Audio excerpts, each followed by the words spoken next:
A very good evening to everybody. We are here today on the last day of our webinar series, Everything About Fertility. Today we'll have an interesting discussion on IUI.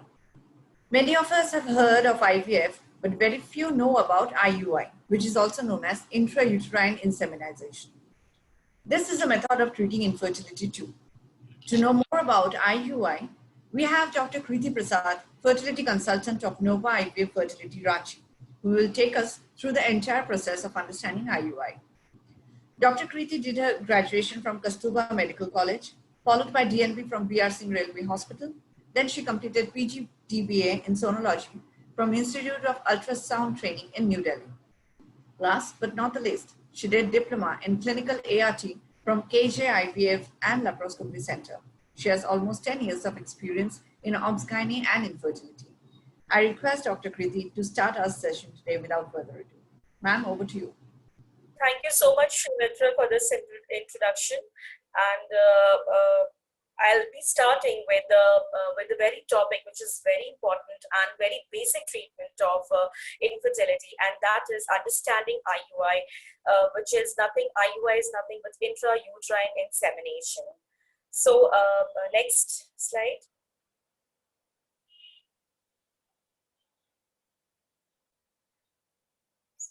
So we could understand that that out of every 6 couples, basically in India, out of that, one is definitely has some difficulty to get pregnant.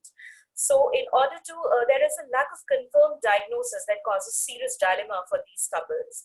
Treatment of infertility often focuses on how to help these couples conceive and not finding the cause for their infertility. So the ideal treatment in such cases should be simple, effective, least invasive, and the most cost-effective one. And IUI is one of the most basic infertility treatment which could be offered to these couples. Next slide. Now, coming to IUI, basically we have to understand as to what is IUI. IUI is the process in which the sperms are basically placed inside the uterus, very close to the fallopian tubes, in order to enhance the chances of conception. Now, the very goal is to deposit motile and the morphologically best sperms as close to the egg as possible at the right time of ovulation. So it is nothing but increasing the chances of conception treatment, or it is the timing of the natural cycle only. But definitely reduces the potential negative effect of factors like the vaginal acidity, the cervical mucus hostility, which could hamper sperm's mobility. Next slide.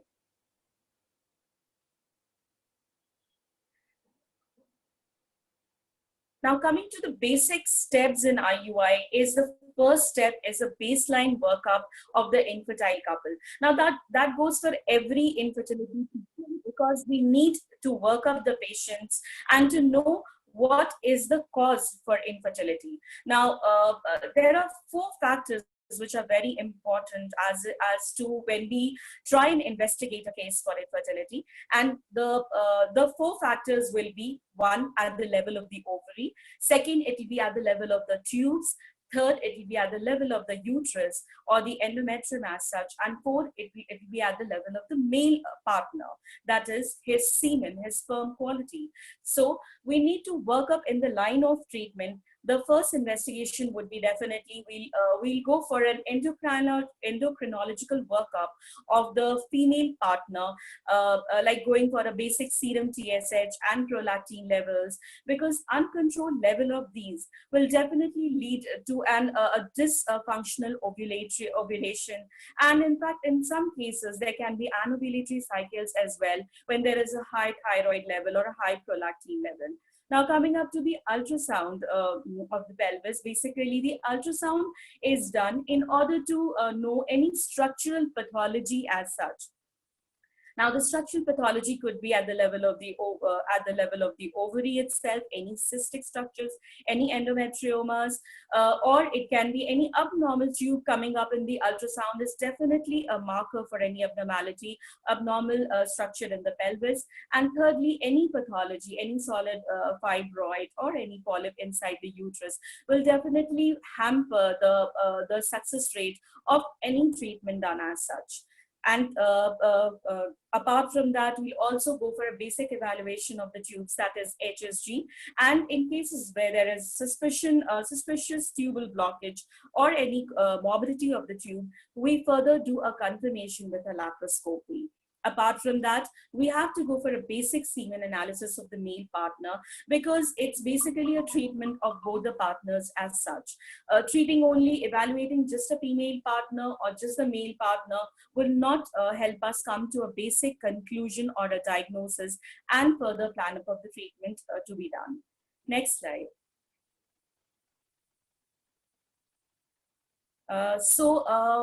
As I already said, some part of the investigations as to how they affect us, and it is very important to know their results as such, because I told you semen analysis of the husband is a mandatory step to investigate the patient.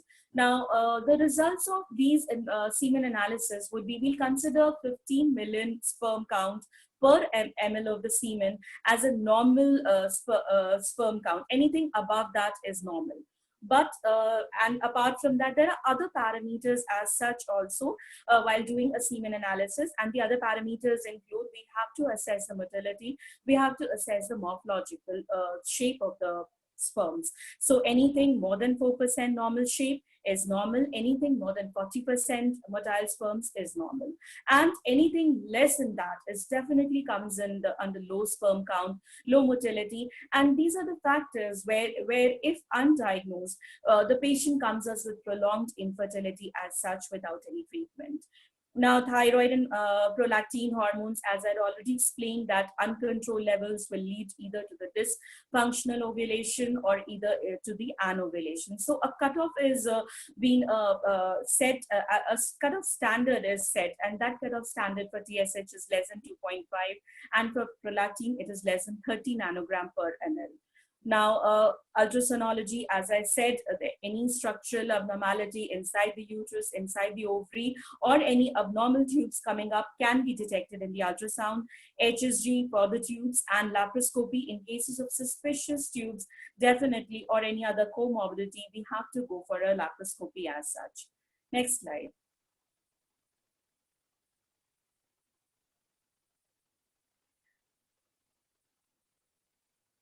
So coming back to the procedure as such, now the IUI, once I see a patient fits into the criteria of going for an IUI, so that the step itself includes, we have to call the patient on day 2 or day 1 of the periods as such, assess her baseline ovarian reserve, see her follicles, whether there is any abnormal cyst, anything abnormal apart from the normal morphology.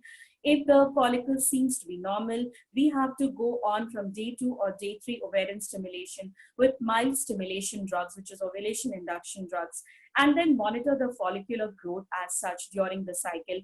Once the follicle attains a mature state, we set to rupture the follicle by means of any injection, and then according to the rupture of the follicle, we have to time our IUI procedure as such. And on the day of IUI procedure, both the couples are called up, the semen collection is done, and this semen sample is sent for the lab for preparation, and this semen, the prepared sample, is then taken and inseminated inside the uterus of the female. Next slide. So basically, as I've already discussed, if this is the cycle of a normal female, the menstrual cycle, so we start with on the day 1 or the day 2 of the cycle, a close evaluation, a baseline ovarian reserve, a baseline follicle study, whether there is any abnormal follicular cyst or not. And then from day 2 or day 3, as the red line shows, the red marked segment shows the ovulation induction time frame, where the patient is supposed to take the ovulation induction drugs, goes on monitoring up till the follicle attains a mature size, and then giving on to an injection to rupture it. When there is rupture of the follicle exactly up to 36 hours, 36 to 40 hours, we'll prepare the sample and inseminate into the uterine cavity. Next slide, please. So now coming on to the, for people to understand what is sperm preparation, definitely it is like giving sperm, when the sperm comes out of the normal body cavity, it has to be given certain food for it. As for layman, I'll say, so we have to mix it with certain medium, and then once it's mixed, then we have to centrifugate it. And once centrifugation is done, we have to remove all the dead cells, the debris, the leukocytes, everything, collect the best motile sperms, the morphological sperms, and then insert into the uterine cavity through the IUI method. Next slide. So basically, we have to understand as to who all fits into the criteria for an IUI treatment as such. Now, since it's a very simple method, we have to choose those patients who are actually not suffering from very gross comorbidities of the genital tract. So if we assume that the patient comes to us, we have to rule out that the patient should have, if there is any male infertility, like if the counts are less than 15 million. So it has to be mild male factor only. That anything the count ranges between 10 to 15 millions only. And anything severe will not match for the criteria for IUI, because then it will definitely decline the success rate. It says it does not, not that it does not give the result, but definitely the success rates declines down to a much greater level. Now, secondly, in cases where there is male infertility, but there is complete absence of sperms in the semen, such patients also has a huge benefit with IUI itself. Now, when there is no sperms in the semen, we'll take donor sample, and the female is considered to be completely normal with all the parameters normal. So we'll inject the donor sperm inside the female cavity, inside the female uterine cavity. So such cases also fits for a good candidate for IUI. The thirdly is the unexplained infertility. Now, once we go for the unexplained infertility, definitely all the parameters of both the couples are normal. We do not find any gross abnormality, but yes, the prolonged history of infertility itself suggests that there is that it is time to intervene and give some form of basic treatment to the couple. Now, going on to again minimal and mild endometriosis. In such cases where there is minimal and mild endometriosis, there is not grossly distorted structures, or the tubo-ovarian architecture is not lost. So in such cases, we can go ahead with simpler techniques as well, like IUI. Now, those patients who cannot afford IVF has to be given some form of treatment. So in such cases also IUI is there. And those patients who are waiting for IVF, they also meet the criteria for IUI. And as I said, donor sperm is required in those patients where the husband do not have sperms, or there is complete absence of sperms in the semen. Next slide. Now those patients, now we see as to who all cannot get benefited from IUI procedures. Now, there is complete bilateral tubal obstruction on both sides. So in such cases where there is gross disconnection between both side ovaries and the uterus, there is no way for the ovum to travel down into the uterus, into the genital tract, and meet the sperms. So in such cases, definitely IUI is not done. In cases where there is cervical atresia, when there is some problem going through into the cervical, into the cervix as well, when there is acute cervicitis or endometritis, definitely we are not going to touch the patient and go for an IUI. In such cases, we have to treat the case and then go for the desired treatment. And in cases where there is severe oligospermia, now severe male infertility with grossly deranged parameters, less than 5 million count post-wash as well, or the other parameters, the motility, the morphology is compromised, it will not give any benefit as such in those patients. And definitely we have to look for the time as well. We should not, we have to save the time as well for such patients. Next slide. So now, as I said, minimum investigations definitely that is required before starting the IUI is evaluating the male partner, semen analysis, his blood group, his basic serology of both the partners has to be done, because we cannot bring infective semen to the lab, and the infectivity of the couple has to be ruled out as such.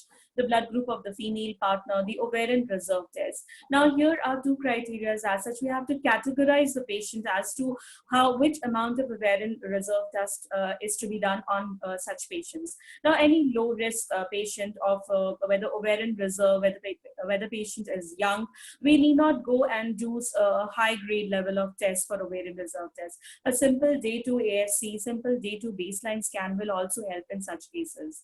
And apart from that, tubal patency is a must, because we are doing IUI, which is basically depends on the tubal patency and the endocrinological factors like TSH, prolactin, and serology for the female partner as well.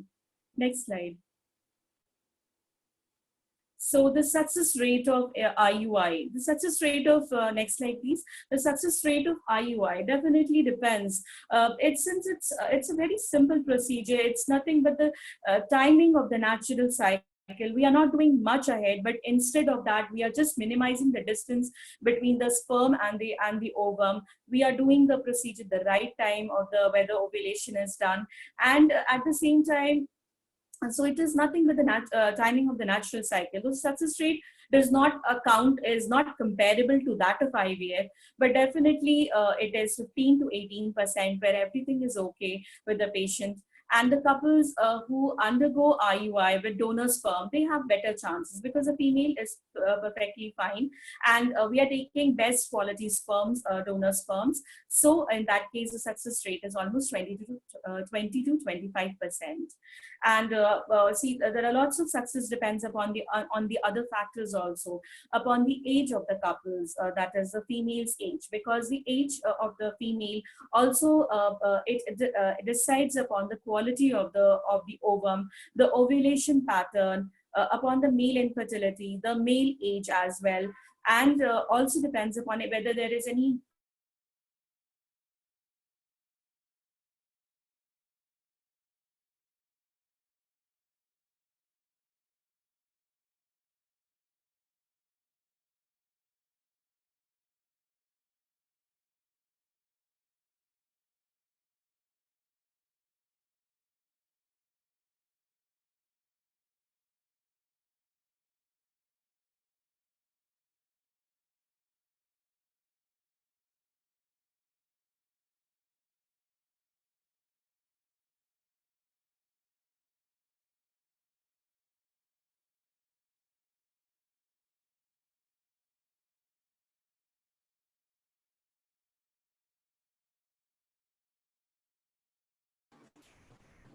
I think we just experienced a bit of a network issue at Dr. Kriti's end.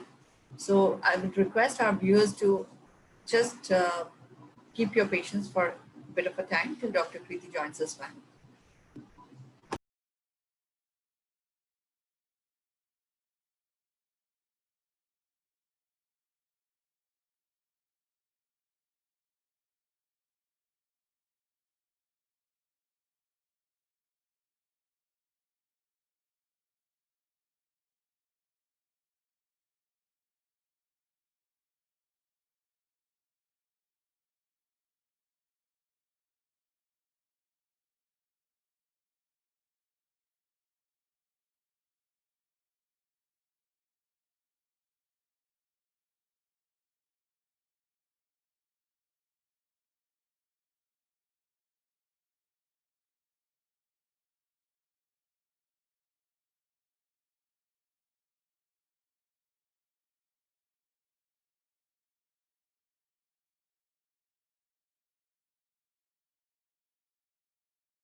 Yeah, hi, Dr. Kriti.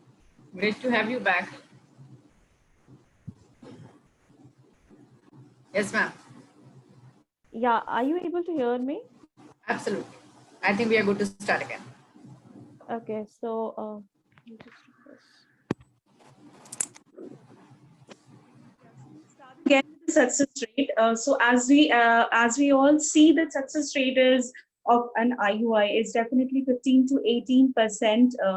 And in those couples who are undergoing IUI with donor sperm, where the males do not, where the males have azoospermia, in such cases, success rate definitely goes up from 15 to 18% to 20 to 25%, because the female parameters are completely normal in such cases.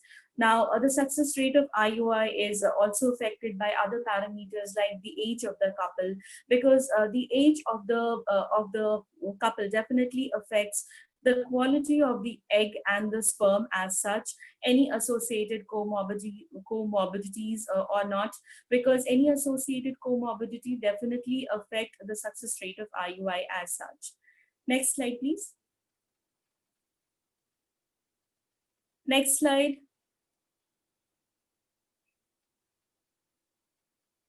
Next slide, please.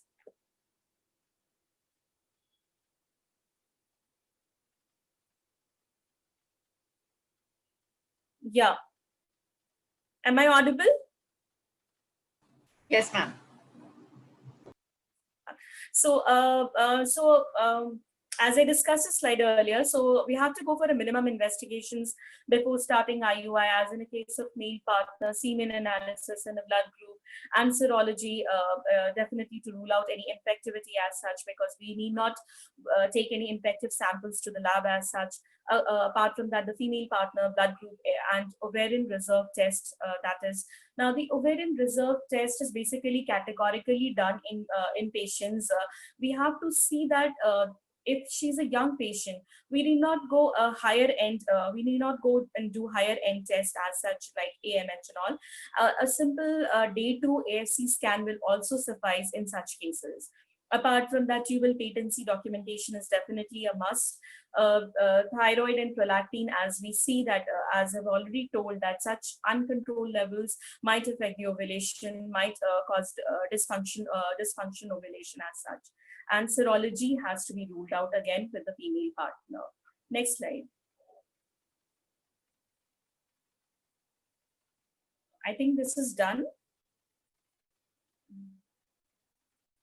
Yeah, so now we have to see as to how many times an IUI procedure has to be done. Now that goes a question with every couple comes with an IUI failure. So that does not mean that IUI procedures can be endlessly done with the patients as such.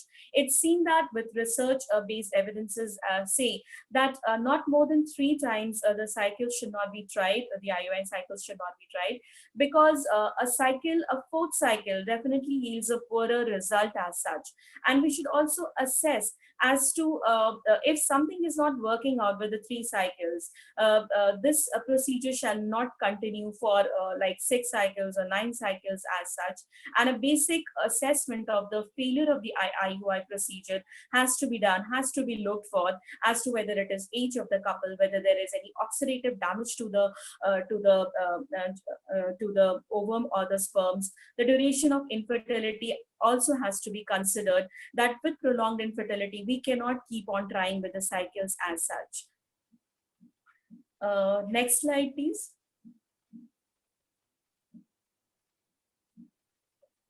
Hello? Hello? Yeah, ma'am, we are just doing the cycle. Okay.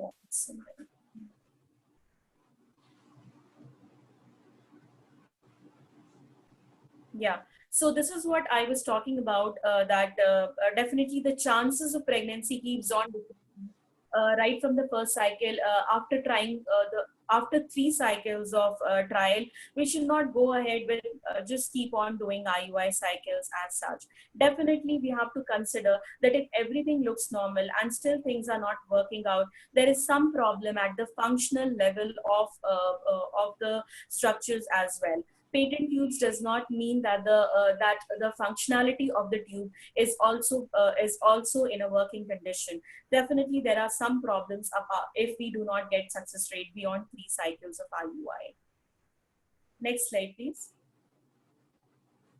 So in such cases where we meet with an IUI failure, we have to reevaluate as to why there is an IUI failure and whether there is any need of further adjunct treatment or not, or any advanced treatment as such, and abandon the IUI procedures. So we go back and see whether the female ages more, because the guideline says that any female, if more than 40 years, the chances of fertility is just 12.5%, while going in a female, by trying IUI in females less than 30 years, the same thing comes as 38.5%.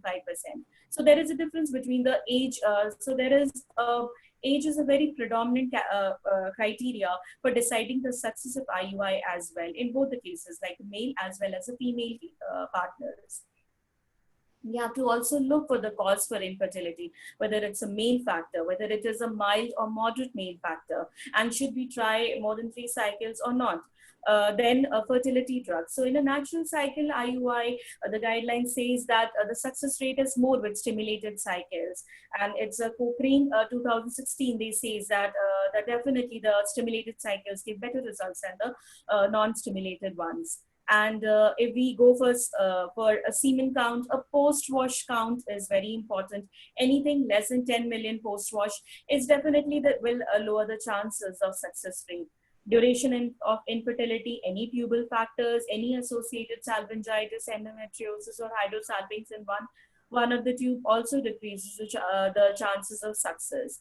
Now, lining of the uterus is also very important, because a basic lining which is good is somewhere between 8 to 10 mm as such. Pregnancy can be seen at 7 mm, but definitely a higher end endometrium will give a success rate, a more success rate. So mild male factor and unexplained infertility should also be considered. Next slide, please. So now, before moving on to the next step, we should go for some additional tests. Now, it's seen that in a male factor, when the sperms travel from the body through a tube and comes out in the semen, so that time frame is somewhere between 60 to 90 days. Now, in such time frame, the sperm is subjected to so many oxidative stress as such. So the quality of the sperms definitely decreases. So in such cases, if the IUI is not giving success rate, we have to consider the male factor as such, and go for a high-end test like the DNA fragmentation test of the sperm, the DFI index. And if the DFI index is somewhere less than 30%, we are assured that the sperms are not that damaged. But anything more than 30%, definitely this was the reason why we were not getting results on the IUI as such. And it also is associated with more number of miscarriages as such also. Next slide. So if the IUI is not successful, the IVF is often the next step, and definitely it is the choice of treatment after IUI. So a couple who decides it after 3 IUI failures should be offered with an IVF treatment, and should be made to understand that the 4th trial will not yield much results, and it's better to choose for a high-end treatment like IVF with 5 to 6 times more success rate compared to the IUI. And if the funds are well available, yes, the couple should be offered with IVF. Next slide.